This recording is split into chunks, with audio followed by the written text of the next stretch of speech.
All right, welcome to another time period. Hope everybody enjoyed the Age of Nationalism. We're going to move on to the next phase, which is known as the Age of Imperialism, or the building of global empires. So let's take out a pen, paper, computer, whatever it is. If you are online or if you are in class, let's make sure that we write down everything that you guys feel is important. Okay, everything that you guys feel is of noteworthy.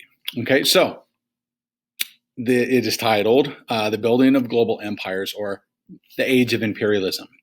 So in the later half of the 19th century, the industrial powers of Western Europe, okay, you're looking at Great Britain, France, you're looking at Germany, okay, you're looking at, after the Italian unification, after the German unification, these Western and some Eastern European nations, they look to extend their control over vast areas of Africa and Asia. That's very important to remember. These are now the desired locations for these European powers. We know right when we started off this class, the desired location for European countries in the age of exploration was in the Western Hemisphere. So it was South America, Central America, and later into North America. This is known as the New Imperialism. Okay, the New Imperialism. It's not colonialism. That was 1492. Columbus sailed the ocean blue. This was now the New Imperialism. Okay, it was rationalized by theories of racial superiority. So we know that these Eurocentric, okay, Western, or let's just say, European countries felt that feeling of racial superiority because of Charles Darwin's theory of natural selection, all right, the theory of survival of the fittest. So these European countries sought to help industrialize indigenous peoples, all right, just like in the age of exploration, European countries went out to build global empires, obtain natural resources, but it was their burden. It was their duty to help civilize non-civilized nations. Okay, but it was only made possible through new technologies that were made in the Industrial Revolution. Okay, and warfare. They weren't going to go into these African and Asian nations without a fight. So they understood that over 60% of manufactured goods that were made in the Industrial Revolution that we covered had to do with warfare. So with these new weapons at their disposal, European countries sought to conquer, annex, okay, have controls of the sphere of influence over African and Asian nations. Now, the United States and Japan, to a lesser extent, even Russia, they were late arrivals to the imperial stage. They would later become imperial powers around the world. But we definitely know that the large imperial power, due to its greatest navy, was Great Britain. That's why they say the sun never sets on the British Empire. Okay, so this is what we now know is modern imperialism. Okay, it's characterized by the following. Okay, motives. Okay, what were the motives of these European countries going out to imperialize? And a lot of them were mixed. Okay, imperial powers claimed economic necessity, strategic imperatives, and a high-minded civilizing mission. Okay, frequently motives were kind of confused. So it became what is known as the white man's burden. Okay, very important key term that we need to know for this chapter, the white man's burden. Okay, to convert Africans and Asians to Christianity, while at the same time enslaving them. Yes, that's the oxymoron to this modern imperialism. Okay? So, one was mixed motives. Second was competition between imperial powers. Just like the same competition occurred in the Age of Exploration, the competition with these European countries who just industrialized, who just became powerful, unified nations in the Age of Nationalism, were extremely competitive. Okay, so it's known really kind of as the scramble for Africa, and later for the Pacific Islands, illustrated the intense competition among these imperial nations. The United States, they later took over the Philippines in order to be on the equal footing with other powers already in China. Japan seized Korea and Taiwan for the same reason. So know that England, France, and a lot of Western European countries, they got to Africa and Asia first. And the United States and Japan, to a lesser extent, and maybe in Russia, they were late in the game. Okay. Now, there's different models of colonial rule. Now, in practice, the new imperialism, it varied considerably, okay, including settler colonies such as Australia, indirect rule, as in British Africa, direct rule, as in French Indochina, and even private fiefdom of King Leopold III in the Belgian Congo. In all cases, ultimately, the ultimate authority rested with the imperial state and local rulers who had little power that they lost to these mother countries. And then it all came down to money, okay? Economic colonialism. Okay, the purpose of the colony, number one, was to supply cheap, raw commodities to the imperialist state and really to be a market for manufactured goods. All resources, natural and human, were directed towards this effort. Forests were literally transformed into plantations, and workers impressed into service or slavery. There was no effort to develop a colonial industry that might compete with the gigantic imperial state. Okay, so you have all these mixed motives, you have major competition, okay, different models of colonial rule, which I just stated. Then it came down to the financial side of imperialism or colonialism, okay, and then just the overall effects it had on future generations. What effects do we see on the age of imperialism on today? Now, contempt for local cultures, with few exceptions, okay, the imperial powers regarded colonial people as their inferior and treated them as such. I mean, the French made an effort to convert and educate colonial peoples, but at the same time felt they were extremely inferior. I mean, the British also employed colonials as soldiers and minor civil servants, but made little provisions for education and welfare. Now, this disrespect contributed to a growing sense of what we covered last chapter was nationalism within those conquered territories. Okay?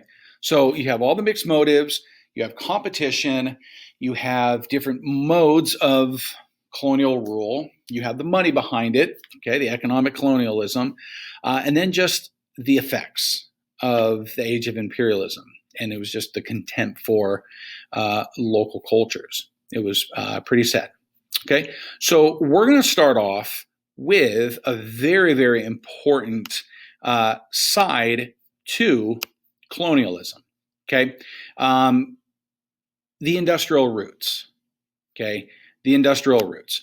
An abundant amount of raw materials in vast markets are needed, okay, in order to maintain an industrializing economy.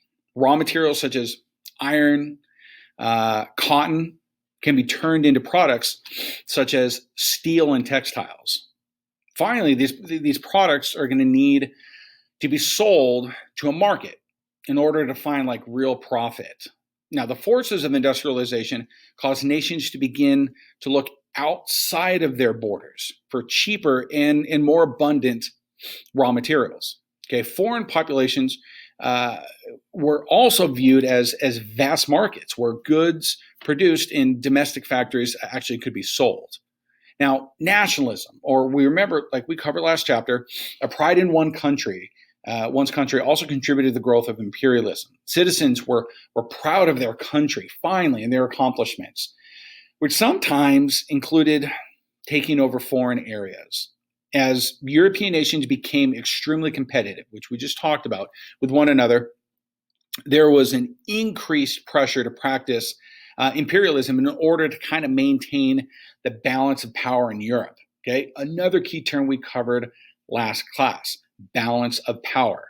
Okay, so you can see this is nationalism, kind of intertwining with competition. And then on top of it was, how do you maintain a balance of power and one country doesn't become too powerful over the other? Okay, and that's what they realized after the revolutions of the 1848. It's what they realized after all of these crazy wars that we talked about. The realization was countries were becoming more powerful. European countries are becoming more powerful than others. So what was created at the Congress of Vienna was slowly starting to decline because they were going to war against each other. But now they're starting to gobble up, vast territories of the world. And then you get the United States on the Western Hemisphere who's going, hey, I'm the little brother, and hopefully one day that I'll become a big superpower, which we are today. When you look at it, the largest colonial power is not Great Britain. It's really the United States. And that occurred after World War II, but for decades and generations, it was obviously Great Britain.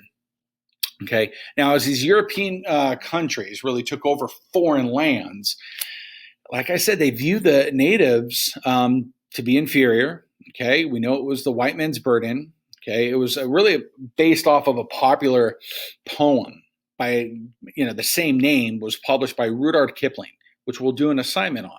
Okay. He published it in 1899. Okay, The White Man's Burden. Some interpreted the poem, which you guys are going to cover, to mean that it was the duty of imperializing nations to bring Western culture and a sensibility to the savage population, that were encountered in far-off lands. This is sometimes referred to as what we called social Darwinism, or the belief that all human groups compete for survival. Okay, survival of the fittest. Others saw it as a warning, kind of, to Western nations to stop the harmful practice of imperialism. We know that this was a time of reform. Okay, we talked about realism in Europe. Okay, and that came in the form of art. That came in the form of literature. A lot of these soon-to-be kind of socialists were scientists and engineers. Okay, they were the social workers of the time, and when you take American history, it's known as the Age of Reform, the end of the 19th century. Well, that was already taking place in Europe. So as these European nations were gobbling up less civilized parts of the world because of the Industrial Revolution, because of the need for, raw materials, there were these social reformers that looked at it and said, no, they are abusing other cultures. They are conquering territories that did not need to be conquered. And so that's kind of a viewpoint of many people today. When the United States goes to war in Afghanistan, or the United States goes to war somewhere in the Middle East, we're considered modern day imperialists. Okay. I want to start off with India. Okay. And the British East India Company. Now, during the 1700s, a joint stock company, called the British East India Company, was chartered by, who we covered, Queen Elizabeth. Now, this is 1700s of England. Okay, the company's main objective was to make profit, okay, for shareholders by exploiting the abundant amount of natural resources and gaining access to the markets in India. Now, to do this, British East India Company successfully used the divide and conquer tactics to increase their control over entire regions, okay, and the entire Indian subcontinent. It was pretty impressive what they did. The strategy entailed fanning the flames of religious division between native Muslims and Hindu groups and taking advantage of the political rivalries that already existed within local native rulers. Now, this was all the way back in the 1700s.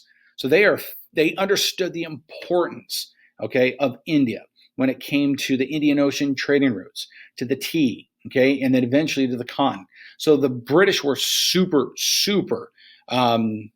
crafty. They're very skillful when it came to lighting the fires in India by kind of antagonizing or starting crap, okay, per se, in that country. So 130 years later, 1830, the British government had taken over actually control of the East India Company. Under British rule, native customs such as sati or sati, S-A-T-I, the ritual of suicide of a wife after her husband's death, was banned. The British built schools and railroads and missionaries and spread Christianity. So this kind of goes back to motives. Okay, we understood 1700s, they just lit a fire into that country by creating religious differences, political differences. They then asserted their control as healers, okay, those who are here to industrialize India. They are here to help civilize Indians who don't have a real religion, who don't have a real infrastructure, who did not experience the Industrial Revolution. So they understood that if they became social reformers in India, the Indian population would look at them as liberators in a sense, those who were there to help them, okay, and by building schools and railroads and spreading Christianity. Now, that wasn't the case, okay, because you did have a handful of the population who believed that they were there to help them, and the other handful of the Indian population who felt that they weren't there to help them, okay, that they were there to take over all their natural resources and so forth. Now, the next section I want to talk about is the Sepoy Mutiny, S-E-P-O-Y, okay. By 1857, the British Army, okay, a handful of couple thousand troops in India now included a large number of Indians. So that's what the British felt was at their best needs. That if they employed, okay, or enlisted Indian soldiers, okay, in the British Army, that they would gain favor with the Indians. Okay, now in 1857, the half of the British Army in India, okay, were actually Indians or sepoys. Now, these Indian soldiers had rifle cartridges that were distributed to the sepoys, okay, and had to be bitten off, okay, to remove a cover before being inserted into the gun. I'm a Civil War reenactor, okay, and I have these cartridges, okay, full of black powder, and I have to rip off the top and I have to pour them down my barrel. Now, it was the same thing with these muskets in 1857. A lot of these Indians, okay, had to rip off the top of the cartridge packets. But the top of the cartridge packets were made of pork fat, okay? And it angered a lot of these sepoys who were Muslim, who were not supposed to consume pork, okay? Now, the Hindu sepoys who were not also, they didn't eat beef and so forth. They felt that this was an insult to their religion, and they actually revolted against the British Army, okay, which eventually ended a gigantic mutiny through force. Okay, the British government killed thousands of sepoy soldiers, and then said, "Listen, okay, if there's going to be any type of mutiny, we're going to take full control of the colony, of the country." And in 1859, 1860, they made India a colony. not a protectorate. We'll get into the different forms of colonial rule. They made it an actual colony. Okay, and that Sepoy Mutiny, it showed many things. It showed that there was a huge amount of distrust, okay, inside of British India, okay, and that they were willing to fight for their religious needs, okay, and it wasn't that it was just a perfect society. Okay, the British had oppressed the Indians for over 150 years, and this they will say is kind of like the tipping point, okay, the Sepoy Mutiny. But in turn, it now made India a royal colony. It's really the first act of Indian independence, which won't be achieved until after 1945, World War II, with the formation of the countries of India and Pakistan. All right. So there were also rivalries in India from 1748 to 1760. Now, both the French and the English East India companies, to advance their commercial interest, offer military support in dynastic struggles within powerful Indian states. Helping a candidate to the throne opens up a new region of influence or a new market. Now, the death in 1748 of the Mughal viceroy, okay, I'll spell it for you, Hyderabad, okay, King Hyderabad, is followed by French and English assistance for rival sons of the dead ruler. Soon, the two European nations are also fighting on opposite sides, okay, in a war of secession, okay, for really the northern strip of India. Now, the French candidate succeeds, all right, and the English favorite prevails. But most striking event in either campaign is a dramatic intervention by Robert Clive in 1751. With 200 British and 300 Indian soldiers, he actually seizes the capital of India and holds it through a 7-week siege. So you can kind of see how this balance of power is being shifted in Europe, and it's also being shifted around the world. So it's just not British control in India. France has to stick their nose in as well. And we can kind of see examples of that in almost every African and Asian example of imperialism, right? So France and Britain, they'll remain rivals in southern India for the rest of the 19th century. Okay, it's very important to understand that this type of rivalry will only translate into Europe. Okay, it doesn't just stay in India. It doesn't just stay in Africa. All this bad blood that's occurring around the world, hence soon World War, it's going to translate into Europe. Even though England and France are allies in World War I, the Age of Imperialism doesn't do anything to help the balance of power. So now we kind of talked about this in the Age of Exploration, was the 7 Years' War. Winston Churchill said that this was the first World War. Okay, the 7 Years' War occurred in 1756, and it lasted all the way to 1763. This was just another example of European colonialism extending into other parts of the world. To make it very, very brief, and this is what you'll get in American history, is the fact that you had French colonies, okay, or French outposts, along with British outposts in North America. Both of them competed for raw materials, okay, and the raw material, believe it or not, was fur. And it was very favorable in Europe. And so that was a base for competition. Now, this spilled into colonialization. So when the two countries go to war around the world, it spills into North America, and it's called the French and Indian War.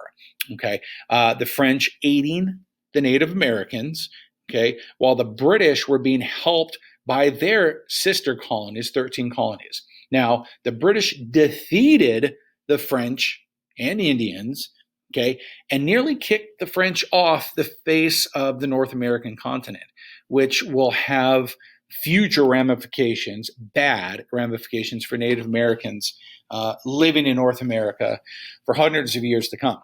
and French presence is nearly gone in North America, other than in Louisiana and parts of like Eastern Canada. Okay, so natural resources. Okay, beginning in the 1800s, imperialism was also practiced in the Middle East. Yeah, the prime attraction for most European nations was the presence of vast oil fields.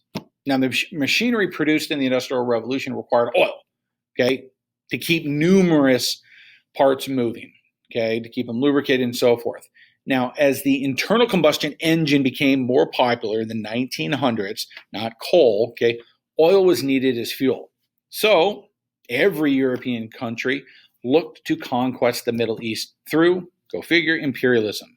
Two areas that Europeans paid particular prime attention to was the Suez Canal, okay, and Palestine.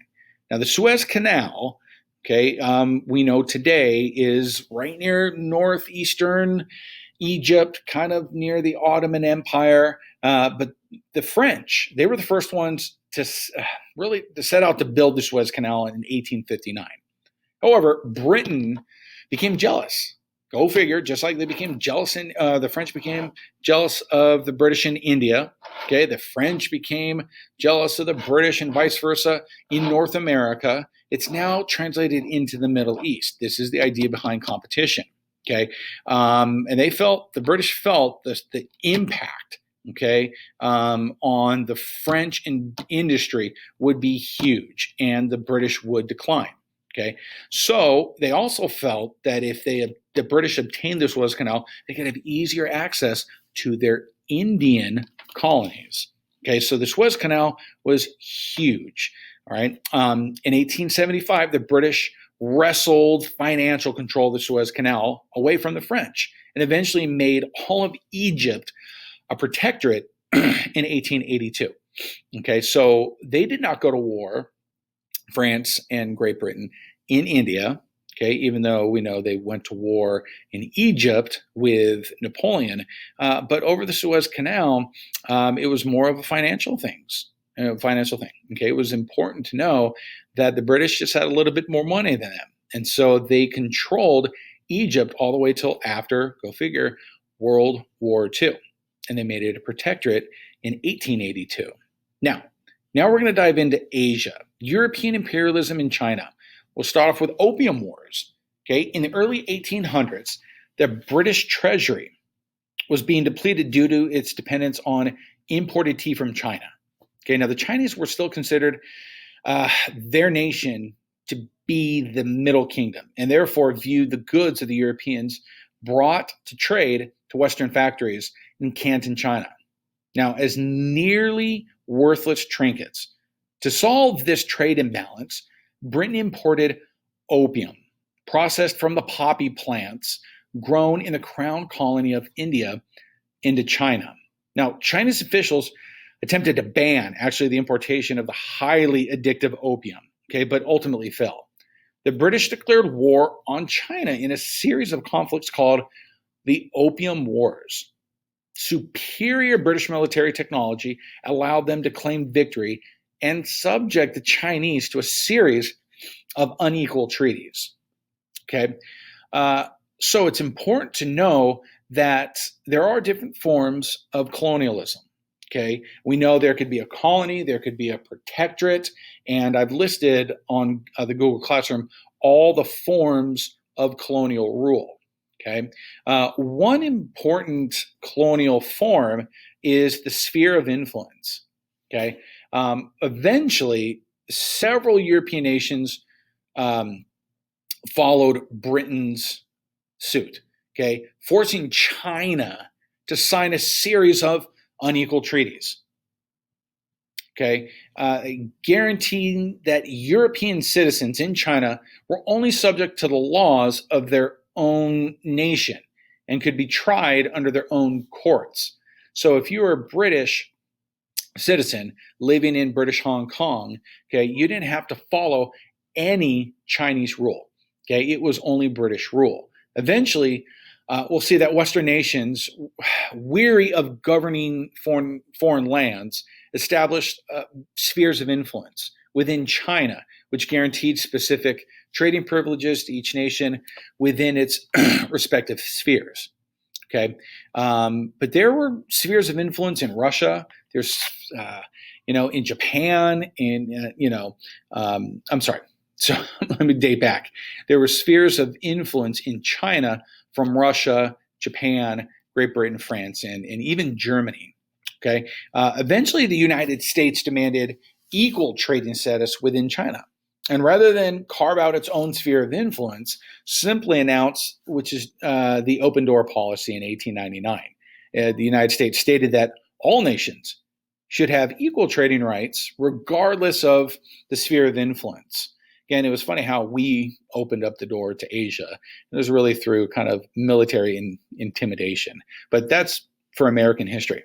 Now, while this may have prevented the open door policy prevented further expansion of spheres of influence, it did little to kind of restore Chinese sovereignty.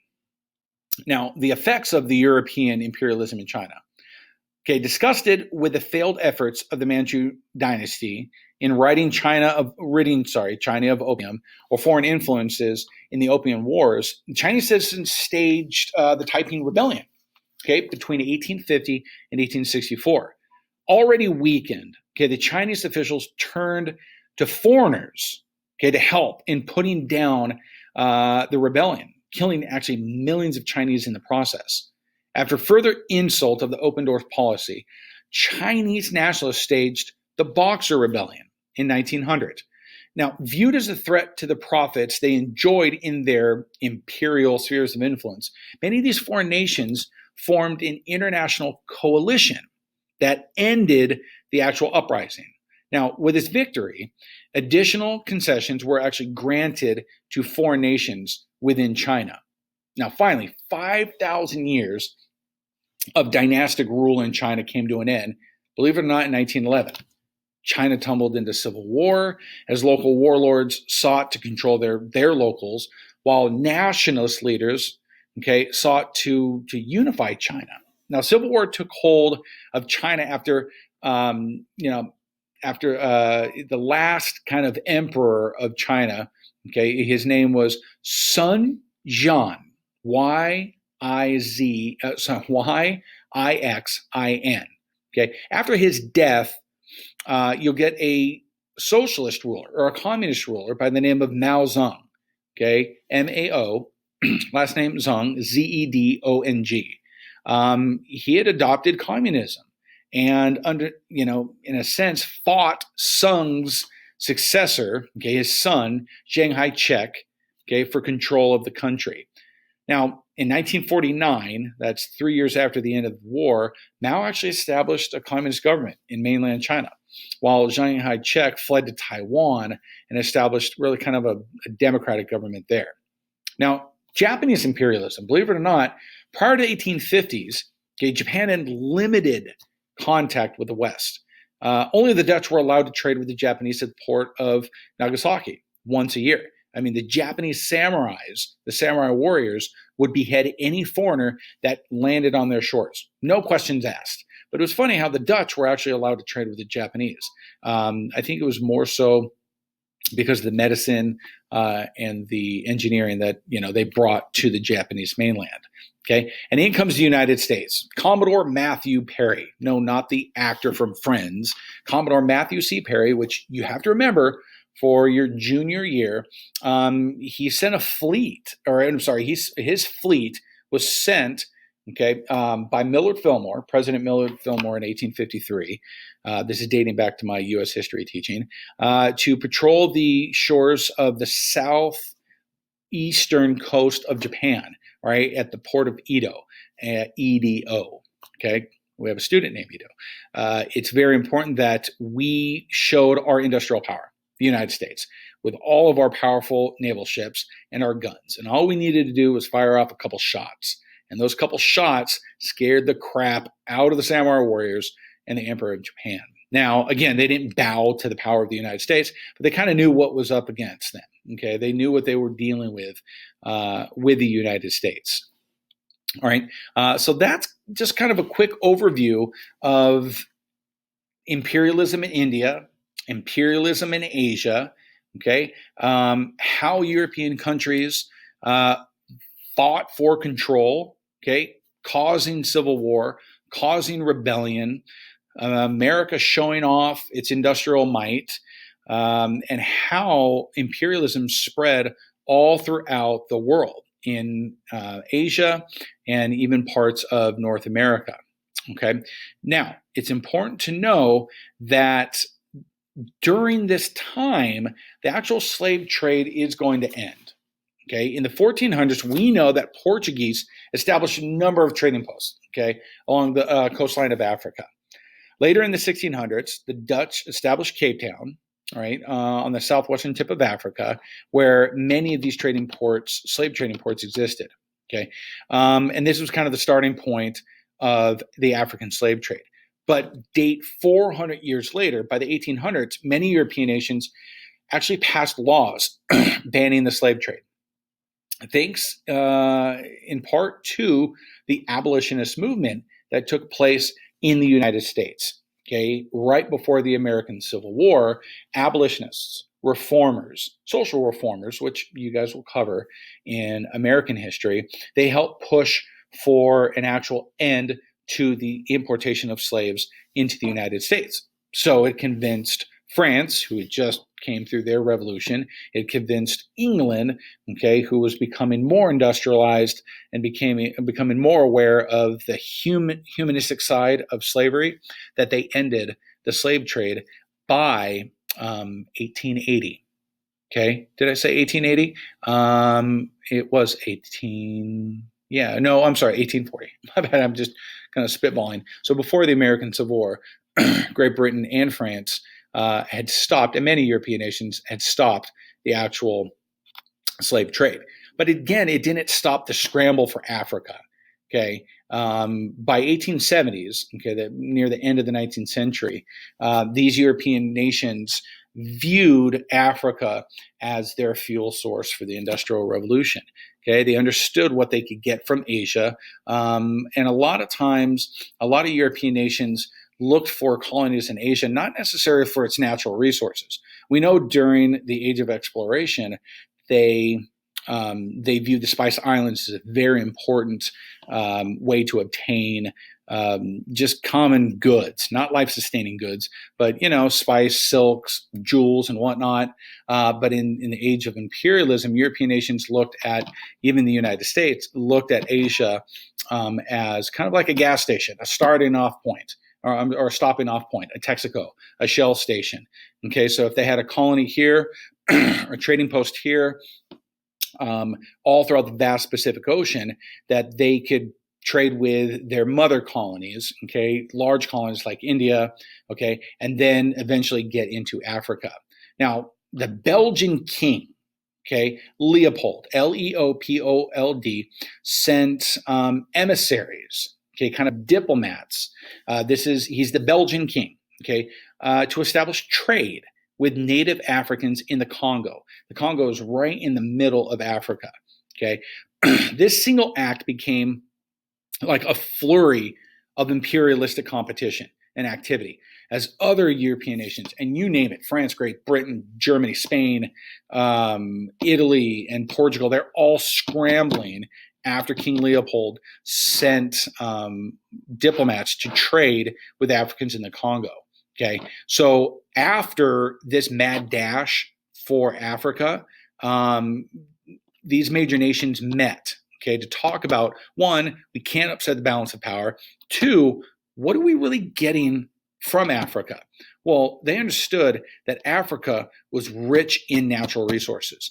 If it was rubber, if it was synthetic materials, if it was oil, you name it. Okay, not necessarily slaves anymore.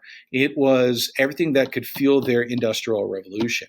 Okay, but it would be very hard to penetrate deep jungles, okay, and forests of Africa.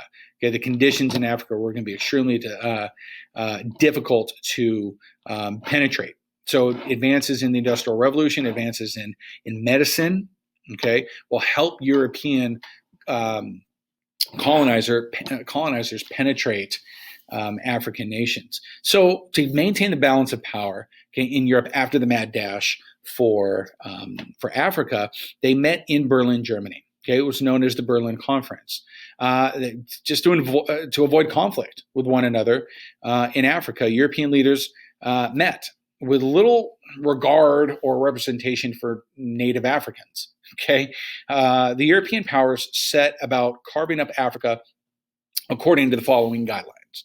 Okay, one, any sovereign power which wanted to claim any, territory should inform the other powers in order to make good any claim of their own.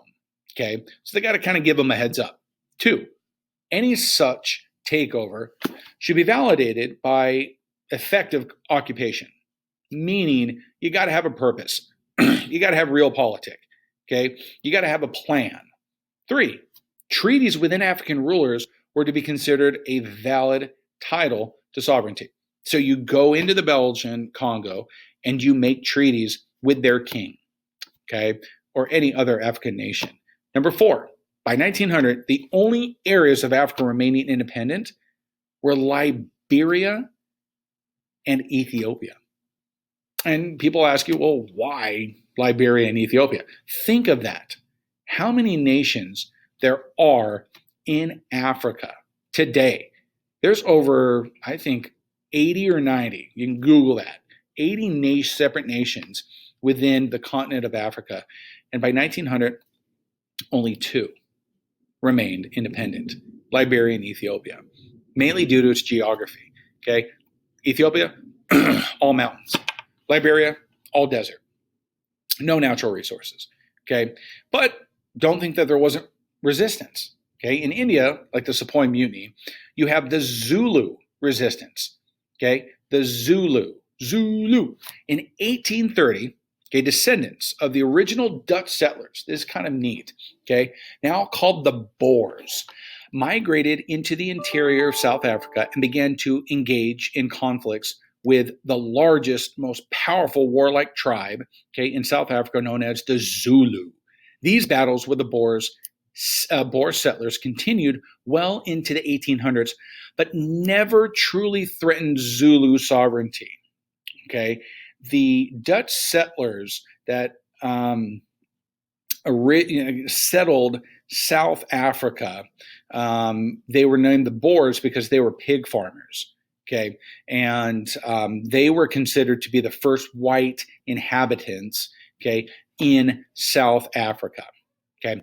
Now, the Zulu were a South African tribe that placed emphasis on military, like I talked about, organization and skill, and established their legitimacy through warfare. Okay, and their legendary ruler or leader, Shaka Zulu, okay, was at the head of this charge. He was resisting like the Sepoys resisted in India. Shaka Zulu said that their ancestors had claimed so much land in South Africa that they would not be taken over by Dutch settlers. Now, eventually the Zulu came into conflict with the British Army that tried to expand their control over South Africa. Okay, and so the British understood that they were there for one reason only. It was gold.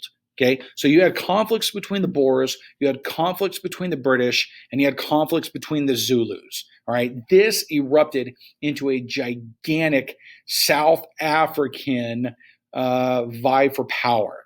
Okay, now, despite the early victories of the British, the Zulu were eventually defeated, obviously by technology and vast resources of the British Army. And so by 1930, 1940, all of South Africa would come under British control. Now, it's important to know that not only were the Zulus fighting the British, you also had the British fighting the Boers. Okay, when the British went into South Africa, like I talked about, and they were mining for gold and diamonds, blood diamonds. Okay, they understood that South Africa was a very, very resourceful region for the British. Okay, the De Beers Mining Company Debers, okay, founded by Cecil Rhodes. They asserted their dominance. Okay, they controlled 90% of the world's diamond production, and understood that South Africa was rich in diamonds. Okay, and that they could exploit the land, they could exploit the people, but a lot of these diamond mines were on Boer or Dutch, all right, Dutch territories. Okay, Cecil Rhodes' master plan was to establish a railroad that would link all the British colonies in South Africa, okay, and eventually even into Egypt. So he established a large colony known as Cape Colony in South Africa. Now, the Boers, however, provided heavy and eventually armed resistance in this effort to stop, all right, British control in Cape Colony, right? The Boers lived in an area known as the Transvaal, Transvaal. It wasn't the richest territory, okay, but in the Transvaal there was a lot of opportunities for the British to mine. Okay, it's important to know that the Boers and the British, this fighting between the two will last into World War II. Okay. Now, Great Britain decided to actually annex part of the Boer Republic, and the war occurred. And the Boer War was between 1899 and 1902. By all accounts, the fighting was vicious. The Boers employed guerrilla tactics like the Americans did in the American Revolution, and the British eventually, will lose close to 450,000 troops to achieve victory. So this fighting was vicious.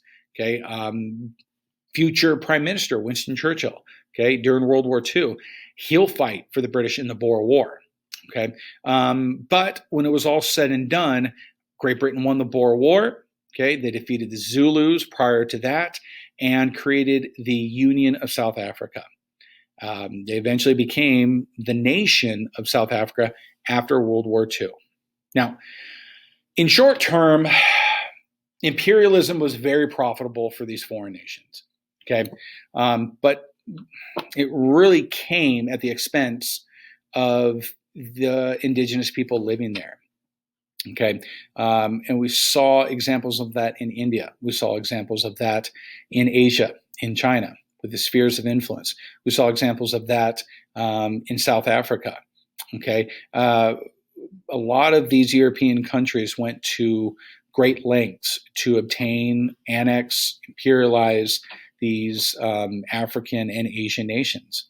Okay, cultural diffusion, very important key term we have to remember. Cultural diffusion also occurred. Now, cultural diffusion is an exchanging of peoples, okay, an exchanging of ideas between the West and the East. For example, okay, European methods of education were adopted, leading foreigners to study ideas of liberty and democracy embraced during the Enlightenment and various, political revolutions. You have cultural diffusions of religion, okay, cultural diffusions of ideas. So when you look at the world today, a great example of cultural diffusion is how long the British ruled in India, and so many aspects of Indian culture and society are still British. Okay, if a large, huge language spoke in India is English. Okay, and if you go down to South Africa today, okay, South Africa is predominantly white, and that was the effects of the Boers. That was the effects of the British, okay, and the wars that they fought down there. But when you move north into middle of Africa, the northern part of Africa, that is all predominantly African, black. Okay, but in the south, there's a huge remnants of European imperialism that still remain with the white population. And the same thing in Hong Kong. It was British Hong Kong. Okay, the effects of imperialism still exist to this day. Okay, but it will have a major impact. If it was the Zulu Wars, if it was the Sepoy Mutiny, if it was the Boer Wars, if it was the Boxer Rebellion, the Taiping Rebellion, this will all accumulate into the world's largest war. Okay, World War I. And they thought World War I was the war to end all wars. And that wasn't the case. Okay, because after that, we see World War II. So thank you for watching. All right. And again, I hope everybody enjoyed this 50-minute lecture on the Age of Imperialism.